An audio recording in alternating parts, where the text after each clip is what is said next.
Here are some games where the world's greatest players won or lost in under 20 moves by checkmate. In this game, Emanuel Lasker plays the King's Gambit in exemplary fashion. The cherry on top is a quick checkmate in the middle of the board. Lasker starts with e4, we see e5 and f4 the King's Gambit. Knight c6 is the Queen's knight defense, then knight f3 and f6 supporting the center. Now you may be thinking, and I wondered the same, why not take on e5 with the clever Queen h5 check in mind? The answer is, black would beat you to it and you're in a whole lot of trouble. Instead, white plays bishop c4 targeting the newly weakened diagonal. Pawn takes f4 is met with d4 grasping the center. g5 greedily attempts to keep the pawn. Now how does Lasker deal with this? Well, there's a sweet tactic here. Can you find it?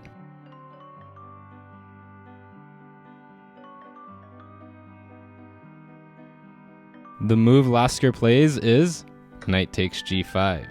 A capture is catastrophic because of a checkmate in 5.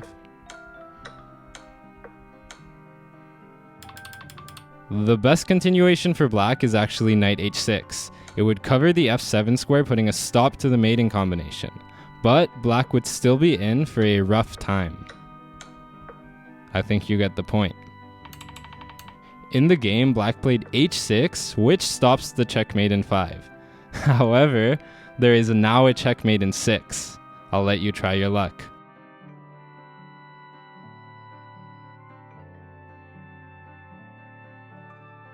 The pattern is very similar. White starts queen h5 check, then the queen jumps to f7, forcing the king into the center. Bishop takes f4 is also possible, but e5 is Lasker's choice. Black could have extended the game a couple moves by sacrificing a knight. Instead, he took on e5 with the pawn, leading to a beautiful end to the king hunt, knight e4. This is a rare Paul Morphy game that you may not have seen before. He gives up a queen to checkmate with his knight, and this isn't one of those typical smothered mates. Morphy starts e4 as we enter the Scotch Gambit. Bishop b4 check induces c3, after which black can mess up white's pawn structure. But if you're familiar with the Evans Gambit, you know that white often castles in a position like this. After pawn takes b2, things start to look like a Danish gambit in which white's bishops are lined up to the king side. Black starts setting up for the next game, and all that remains is playing knight b8. e5 cramps black, the attempt is d6 to break free, and white should immediately capture the pawn, opening the e-file in order to get to the king. Instead, white plays rook e1, which would allow black to close the position with d5. Nevertheless, Morphy's opponent was a gentleman and opened the e-file for him. Now white has a brilliant move here, and see if you can find it.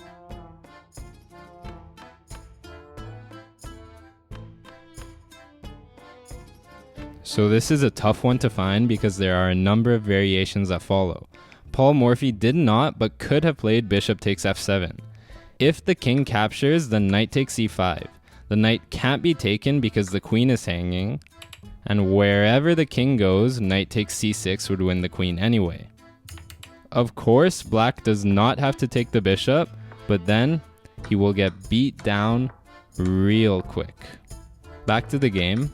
Morphy played knight takes e5, which is only slightly winning but still good. Queen takes d1 and bishop takes f7. Best here is king d8, and white would be down a pawn, but better thanks to superior piece activity. Instead, king e7 is played, allowing knight g6 double check, and black plays the only move that gets mated on the spot. It doesn't matter, everything else was also losing. Anyway, knight takes h8 is checkmate. Here's one of Paul Morphy's hidden gems. He plays a chaotic King's Gambit and checkmates the black king with a pawn. Morphy starts e4 and, as was the style at the time, enters the King's Gambit. His opponent accepts the gambit before immediately trying to hold on to the pawn. Bishop c4 and queen e7. White does not defend the pawn because if it were captured, king f2 and the tables have turned. Instead, d5, opening the light squared bishop's eyes with tempo, only to forget that after bishop takes d5, that b7 pawn still needs protection. So c6. At this point, Morphy is getting irritated. All these pieces on the back rank, yet he still has not capitalized. Bishop takes f7 is a dubious sacrifice at best, but introduces chaos into the position. The queen captures, becoming a target for the white knight. Then black has to play queen g7 to hold on, but they slip up. Queen h5 check comes, followed by h4, undermining the kingside pawns, and we finally see that the queen and knight are unfortunately fighting over the f6 square. Black takes on h4, which weakens the f4 pawn, so perfect time to castle. Bishop h6 is hanging on for dear life, then the brutal b3. Before you know it, white's bishop snipes the black king from long range. Black's best bet would be to sacrifice the exchange with king d8, but they choose c5. Now this last move gave up control of the d5 square. White has a brilliant way to win, and see if you can find it.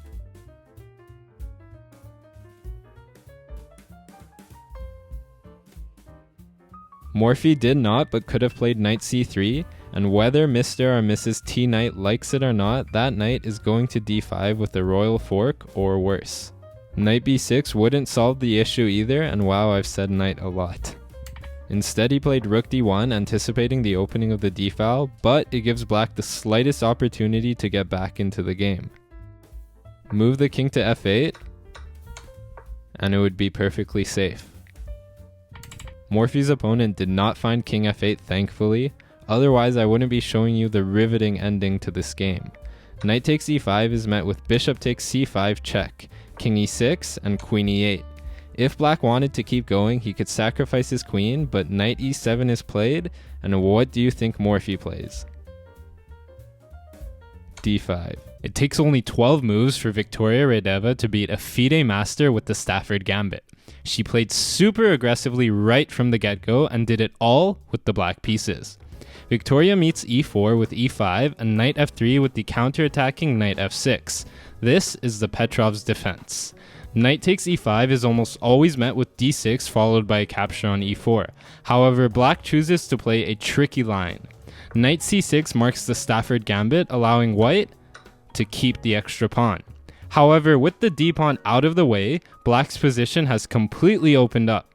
Bishop c5 eyes up f2 and also threatens queen d4, which would fork the f2 and e4 pawns. A good move for white is h3, after which he could meet queen d4 with queen f3 and potentially castle queenside where things are safer. Instead, white plays bishop e2, which in fact does allow queen d4. Black would win back the pawn, but the white king is in no trouble at all. Victoria chose this opening for a reason, and it was not to get an equal middle game.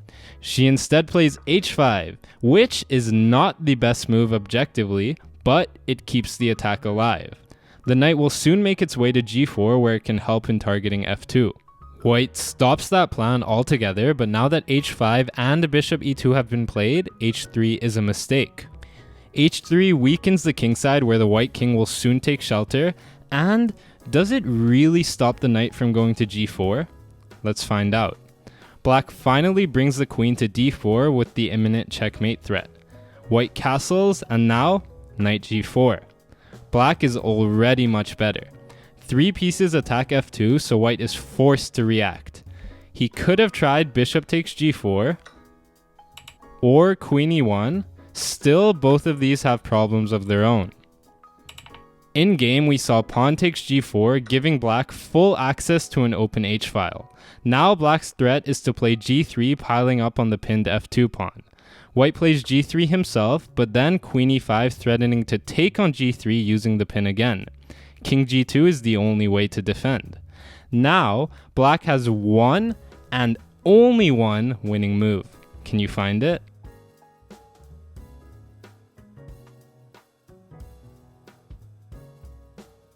Every other move was completely losing, so let's hope you found this one.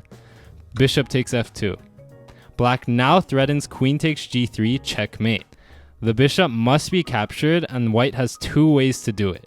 He took with the rook in game, but suppose he took with the king. Rook h2 would follow, and of course white cannot go back because he would get mated. Instead, the king would have to move up and up. Then bishop e6 would set up a mating combination. Let's say white would play a random move.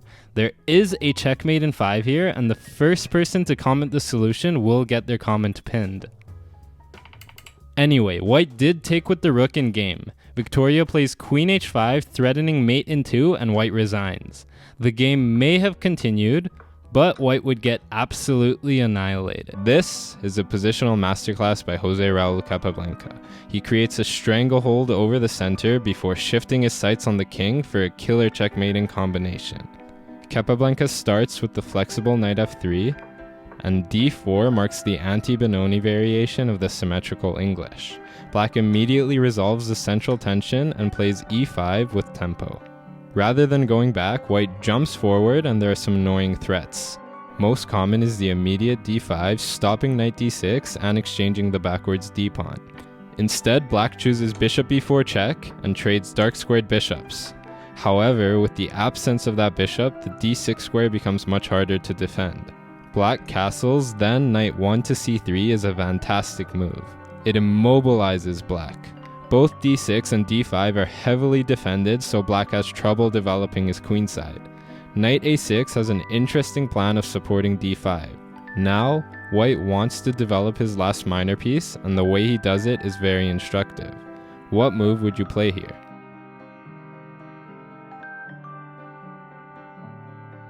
The move Capablanca plays is g3, looking to put the bishop on g2 where the white minor pieces can work in perfect harmony. The position slowly goes from bad to worse for black, and wow, what a knight. Black tries to build counterplay on the queen side. The b5 pawn break is met briskly with a capture as the attention shifts to the king side. Then black plays the losing move, knight a4, not realizing that the knight had the responsibility of retreating to defend the king. Knight e8 defends miserably, and white has a winning combination. See if you can find it.